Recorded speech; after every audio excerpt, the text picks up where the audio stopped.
So delicious.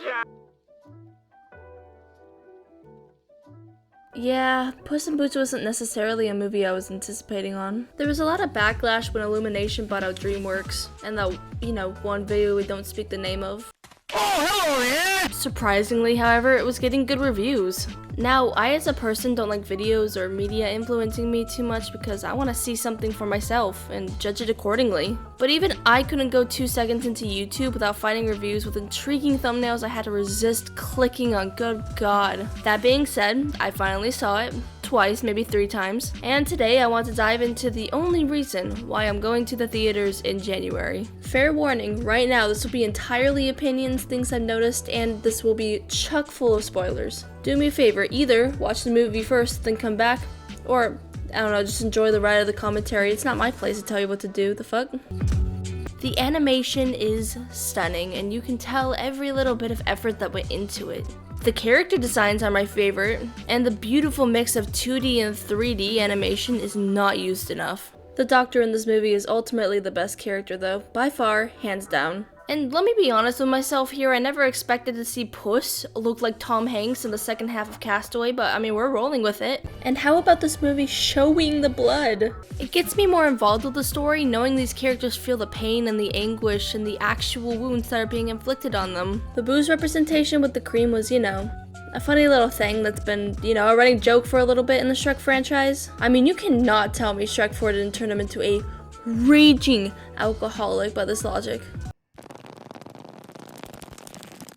The world building is decent. I love the premise that the map caters to who you are as a person in the given moment. It's almost like an Alice in Wonderland rabbit hole type vibe. The magic used in this movie is pretty too. The clouds when the potions fall over, the glitter when used, and even the way the magic objects are portrayed. It seems to have a quirky little dash of pixie dust to them. It's perfect for the Shrek universe, honestly. Like a staple of the Shrek movies is magic and running off of feelings. If it fails on either of these properties, what is you? Then it's not going to capture any of the pizzazz. I also like the premise of the story primarily because I get little jabs of nostalgia watching it. I mean, not for Puss in Boots or the Shrek franchise itself like presumed, no, there's something else. There's actually this book series I read as a child and kept it throughout that scholastic phase, called The 39 Clues. It's about 2 people who, rather than taking $1 million from a grandmother's will, choose to go on her last-minute will's quest around the world for 39 clues, leading to a completed serum or potion, I don't really remember, something to create the most powerful human on Earth. I never really finished the book series, but I jokingly started thinking that their grandma just did this old switcheroo and scammed them out of $1 million. But hey, you turned down $1 million!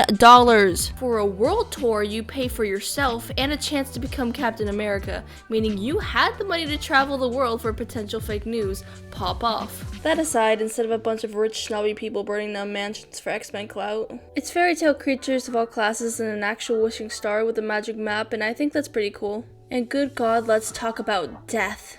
He is the villain, but he's everything that a personification of death should be. The way he always gets a little too close to Puss, letting him know death is always looming. The way the aura of the room gets darker when he enters the scene. The fact that they give him 2 sickles, or landscape size, according to Home Depot, instead of 1 giant scythe is such a good progressive idea for death, since 2 sickles make him look more agile and faster at reaping souls. Plus, 1 giant scythe always looked a bit too clunky for death to me. I get it, it's symbolic to a lower life form, reaping corn, but you mean this all-powerful dude needs to carry something that's 90% stick? Lord help you if he tries to Looney Tune you out of existence with the other end. Another key factor I like about this character is that even if he's one of the villains, he's not necessarily evil. He's just doing his job and hates it when his job's challenged. Death has never lost a battle, and Puss challenging this notion is like challenging a Greek god saying you're better than them at the one thing they were born to do. And for Puss at the end to acknowledge the fact he can't beat death makes death stand down, since there's nothing challenging him anymore. Puss accepts defeat, so death has no reason to hunt him. Granted, he could have killed him, but he shows his reserve and will wait for Puss's time, knowing he wins in the end. Holy shit. Speaking of villains, I love that this movie gave the villains screen time and fleshed them out a little bit. We already know the stories of Puss and a little bit of Kitty soft paws, so to balance the screen time out between all the characters wasn't too bad of a choice for this movie. For me, Goldilocks' entrance was very nicely timed, and the way we're introduced to Jack Horner dipping his slobbered on mitts into the factory pies is a funny health code violations way of telling us he's got no soul. I mean, he also literally says it himself. The last code I want to touch on is the way they portray narcissism and anxiety, plus its many forms on dealing with it. It's one of the reasons I'm kinda hooked on this movie now, since it spoke to me in a language of, hey, you're riddled with a level of fear Xanax wishes it could cure, right? Here, try this. I'll touch up on it in my next video, which will be a shorter type vid diving into what they did right and what was just okay about their message and ways of coping. I'm not gonna lie, and as much as I love this flick, it does have those 5 meh things I want to list off. Now these things aren't bad, they're just things within the movie I'm sort of nitpicky about. Just opinions, again, watch the flick, form your own opinions, and drop it in the comments because I want to read it. Number 5, some of the jokes are kind of drawn out. The scene where Goldilocks says, "Oh, too hot, oh, too cold," was, funny and creative for the entrance, but it definitely got old after the first time for me. I'm glad it's not so hyper used because for the times it's shown as it is, good god, I don't need more, thanks. I don't know, the joke with the never-ending bag had its narrative use, but I felt like it wasn't needed 75% of the time it was on screen. It's pretty much used for slapstick. Speaking of slapstick, there's so much comic relief in so many different places. I'm all for a good Tom and Jerry chase, but it does not need one every 10 minutes. Remember kids, too much sugar leads to a sour taste in your mouth. Put the crack down. Number 3, the voice acting's okay, I guess. I mean, I can't really gripe about this one much since it's a big, hip, cool kid trend nowadays, and it's just used to get big names on for the status. It's just a human dude.